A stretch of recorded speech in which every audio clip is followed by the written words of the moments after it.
Quand Jean-Philippe Van Wallegem ouvre ses volets, le rituel dure plusieurs minutes.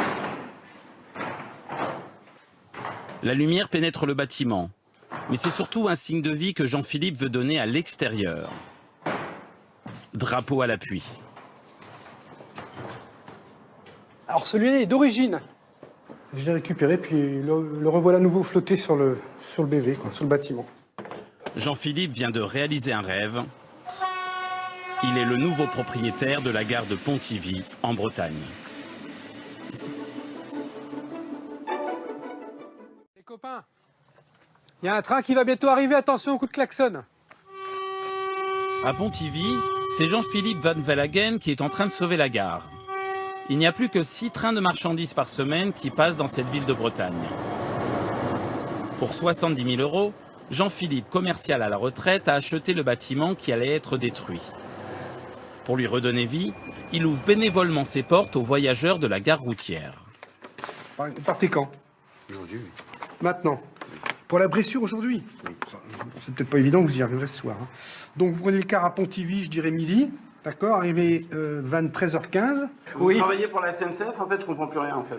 Non, je suis un passionné de train, je renseigne les gens qui entrent dans la gare lorsque la porte est ouverte. Allez, Calawa Vichal. Merci. Au revoir. Au revoir. Plus de trains de voyageurs depuis 1987. La ligne n'était plus rentable selon la SNCF. La gare ne servait plus alors qu'à vendre des billets. En 2014, des inondations rendent le bâtiment impraticable. C'est la fermeture définitive. Je veux une gare impeccable. Tous les jours, il me faut donner un petit coup de balai parce qu'il y a des petits morceaux de peinture là, qui s'effritent, là, qui tombent du plafond. Dans 2 ans, après d'importants travaux, Jean-Philippe proposera une salle d'attente pour la gare routière, un lieu de passage où tous les objets continueront à vivre. Il y a 54, celui-là. Donc ça, c'était la balance pour peser donc, les bagages, pour éviter qu'ils ne dépassent le poids maximal autorisé, et également les colis express. Et ça vous tient à cœur de tout conserver, tout ce qu'on peut, en tout cas. Tout ce que je peux.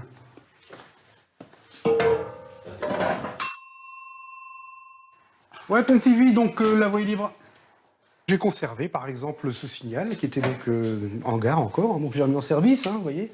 Également le téléphone, le standard téléphonique qui est resté. Donc ça fait partie de la gare de Pontivy aussi, vous voyez. Et il fonctionne encore? Ouais, ils ont laissé une ligne dessus pour me faire plaisir. Un peu plus loin, le futur poste de commandement de Jean-Philippe. Alors ici, nous sommes dans l'ancien bureau du chef de gare, donc c'est le seul bureau de la gare qui est en parquet. C'était le patron de la gare. Parce que le chef de gare, maintenant, c'est un peu vous, c'est votre surnom. Oui. D'ailleurs, en ville, on m'appelle monsieur le chef de gare. Pontivy, on m'appelle monsieur le chef de gare, ce qui me fait dire très plaisir. Si les trains n'ont pas besoin de Jean-Philippe pour circuler, même les cheminots se prêtent au jeu. Un chef de gare pour le plaisir. À Pontivy, bonne surprise pour Jean-Philippe Van Wallegem, Je vous ouvre. le nouveau propriétaire de la gare. Et j'ai tout réhabilité. Un cheminot à la retraite est curieux de voir ce qui est devenu son poste de travail. Venez, on va dans le bureau. Pontivy, j'écoute, toi. Oui, je te le passe. Oui, la gare de Vannes. J'étais agent de réserve à Vannes, donc je venais une fois de temps en temps. Je venais remplacer le chef de gare, quoi. Et là, c'est la première fois que vous revenez? Ah ouais, c'est la première fois. Je pensais pas que je serais revenu visiter la gare comme ça. Entraîné par l'enthousiasme de Jean-Philippe, l'ancien employé retrouve ses souvenirs dans ce bureau. J'ai l'impression que c'est moi qui ai rempli ça. Prends-le, t'as qu'à le prendre chez toi. Non, regarde-là, c'est un souvenir. Non, Mais j'en ai plein. Pontivy le DA que tu prends. À une certaine époque, il y avait peut-être 30 personnes qui travaillaient ici. Et moi, quand je suis venu, tous les postes avaient été supprimés. Mais sur les bureaux et tout ça, on retrouvait encore, comme si les gens ils avaient fini le soir à 22h et qu'ils avaient tout laissé, quoi. Et ça faisait drôle, ça faisait un peu comme un musée, quoi. Jean-Philippe, c'est pas pour des moments comme ça que vous avez racheté cette gare? Si, on se tutoie, on se connaît pas, on se tutoie parce que nous sommes cheminots. Voilà, exactement. Donc, merci d'être passé et tu repasses quand tu veux. D'accord. Tu es ici, chez toi. Une rencontre qui s'inscrit dans le projet de Jean-Philippe, redonner un souffle à la gare de Pontivy. Au revoir. Mais le bâtiment a besoin d'un sacré coup de neuf. Une architecte va prendre les choses en main. C'est ce dont rêve aussi Jean-Philippe Van Vellegem pour la gare de Pontivy. Donc combien après on applique au niveau des huisseries, donc on aura tous les entourages à refaire. Il a fait appel à une architecte. Tous les garde-corps à retravailler aussi en serrurerie. Attention! Ça c'est la voie principale, toujours regarder à droite et à gauche si ça circule.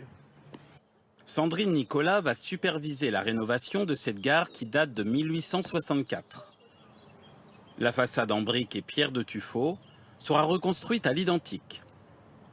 Les volets et les fenêtres remplacés. C'est un bâtiment qui est classé bâtiment remarquable, donc c'est vrai qu'on ne peut pas faire forcément tout ce qu'on veut. C'est très bien, moi ça me va bien dans le sens que je souhaite réhabiliter le bâtiment tel qu'il était à l'origine. Tout à fait. Et dis donc Sandrine, j'ai une idée, si on conservait ce système dans le nouvel appartement. Non, c'est pas une bonne idée. Au premier étage, les anciens logements de fonction des cheminots. Ça s'est bien dégradé depuis quand même. Ouais. Tu trouves? Un petit peu, ouais. On voit, tu vois, toutes les façades en fait ont pris l'humidité en fait. Tout se décroche. Vous avez ces belles crémones? Ouais, c'est superbe. Ouais, c'est des crémones style napoléonienne, d'origine. En plus de ses économies d'un emprunt, Jean-Philippe compte sur la location de ses 4 appartements rénovés afin de financer les 800 000 € nécessaires au projet. Le bas, ça reste dans son jus parce que ça sera ouvert au public et je souhaite que ça conserve l'esprit gare à l'époque. Par contre, à l'étage, il faut faire des logements modernes, il faut faire quelque chose de beau. Les travaux de la gare de Pontivy devraient durer 2 ans. À Loudéac, en Bretagne, gros lifting pour des trains à l'arrêt. Ces passionnés de la SNCF rénovent des vieilles rames pour les faire rouler. Dans le wagon-restaurant, l'ambiance est détendue. Bon bon appétit hein. Jean-Philippe Van Vellegem vient de racheter la gare de Pontivy. Il mise sur cette association pour créer un petit train touristique. Sa gare serait sur le parcours. Il a la gare, il a l'habit de chef de gare, mais il n'a pas de train.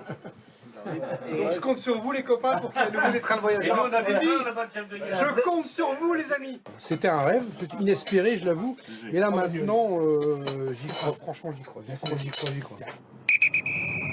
Le projet attend encore des autorisations, mais il est en bonne voie. Cette autorail de 1952 desservait la gare de Pontivy jusqu'à la fermeture de la ligne en 1987. Pour permettre à Jean-Philippe de réaliser son rêve, l'association a remis cette machine sur les rails. Il ne dispose que de 500 mètres pour la tester. L'autorail touristique tant espéré par Jean-Philippe pourrait revenir dans sa gare dès l'été prochain. Bientôt à Pontivy.